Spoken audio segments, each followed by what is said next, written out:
Again, come on. More? Bonjour coach. Félicitations pour la qualification historique. Vous avez marqué de votre empreinte l'histoire du football marocain et vous avez déclaré votre souhait de voir les joueurs donner le meilleur d'eux-mêmes. Est-ce qu'ils l'ont fait ? Quand on se qualifie de cette manière, oui, ils l'ont fait. Ils ont même fait plus que ce qu'on attendait d'eux. En tout cas, dans l'état d'esprit, dans les valeurs qu'on voulait transmettre au public. Je pense qu'on a réussi notre challenge. Maintenant, voilà, c'est une étape, comme je l'ai dit. Il ne faut pas s'enflammer, il faut apprécier.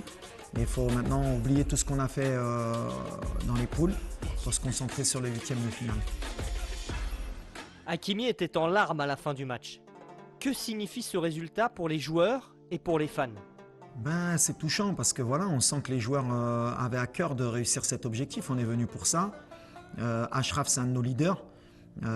Qu'il soit touché autant, c'est parce que justement, il aime son pays, il aime cette équipe et il voulait absolument pas passer à côté d'un exploit historique qui nous tendait les mains. Donc c'est touchant, il est très apprécié dans le groupe.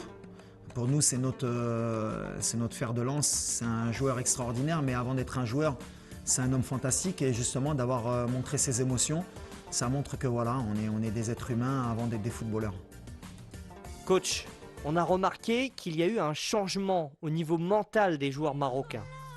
Comment cela s'est-il produit ? Moi, ça fait 3 mois que j'ai pris la sélection en main et je savais que j'avais pas beaucoup de temps. Il fallait transmettre quelque chose de positif. Sur le plan tactique, il fallait être cohérent. Mais c'est surtout sur le plan mental qu'il fallait passer un palier. Surtout pour nous, les joueurs marocains, on a eu beaucoup de désillusions par le passé. Avec des scénarios comme en 98 où on doit se qualifier et rien ne va pour nous. Le Brésil perd contre la Norvège. On a 94 où on débute mal la compétition. 2018 avec le but contre notre camp contre l'Iran, alors que derrière on fait 2 grands matchs contre le Portugal et l'Espagne. Ça reste dans l'ADN du football marocain et ça peut traumatiser justement certains fans. Et les joueurs qui vivent ces scénarios aussi grandissent avec ce genre de scénario. Donc ça ne nous aide pas. Donc il fallait changer cette mentalité pour que justement on puisse offrir aux jeunes Marocains qui arrivent le fait de voir leur équipe nationale gagner des matchs en Coupe du Monde et que c'est possible. Et j'espère que comme ça on changera un peu l'ADN footballistique marocain. On constate que la sélection marocaine commence à rêver grand dans cette compétition. Mais jusqu'où pourra-t-elle aller ? On est obligé de rêver. De toute façon, le rêve est gratuit. Comme j'ai dit aux joueurs, personne ne peut vous interdire de rêver. Maintenant, on est quand même réaliste aussi. On sait qu'il y a des grandes cylindrées dans ce mondial. Il y a des équipes qui ont plus d'expérience que nous, qui ont déjà vécu des huitièmes de finale. Nous, ça va être notre premier huitième de finale depuis 1986. On a une équipe qui est jeune. Mais on rêve et ça je ne peux pas le retirer aux gens déjà, à notre peuple qui eux peuvent rêver aussi avec nous et à nos joueurs, mais en tout cas comme j'ai dit, quand on donne le maximum, qu'on se donne les moyens et qu'on se bat pour notre rêve, tout est possible et à partir du moment que tout est possible, vous pouvez le faire. Racontez-nous l'histoire des joueurs qui vous touchent la tête en guise de porte-bonheur.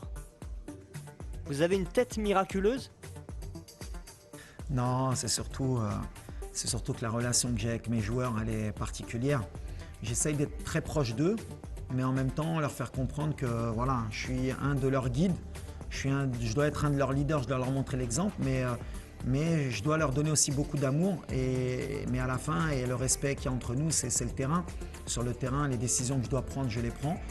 Et ils me chambrent souvent sur mes cheveux. Et c'est devenu un peu un mode de communication entre nous. Et à la fin, je leur ai dit, vous pouvez toucher et ça porte bonheur. Donc apparemment, ils ont compris le message.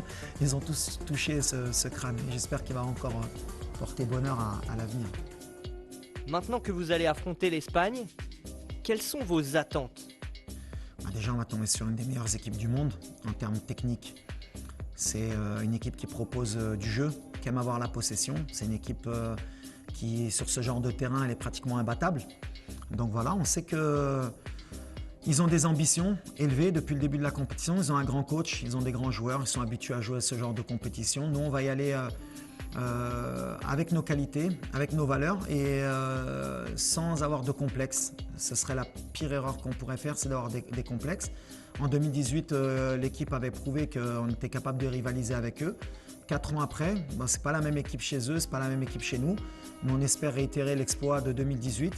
Et nous, on a comme objectif, comme j'ai dit, de se qualifier par tous les moyens. On va essayer de trouver la meilleure formule pour pouvoir poser des problèmes à cette équipe. Mais après, sur le papier, si on est honnête, ils sont favoris. Maintenant que vous avez atteint le prochain tour de la compétition, est-ce que vous vous entraînez au tir au but ?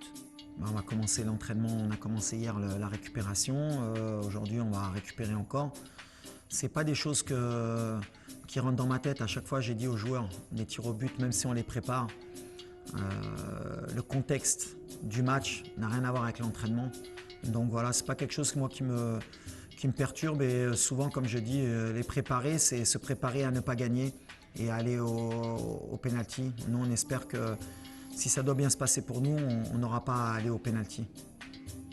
Merci coach et bonne chance. Merci, merci.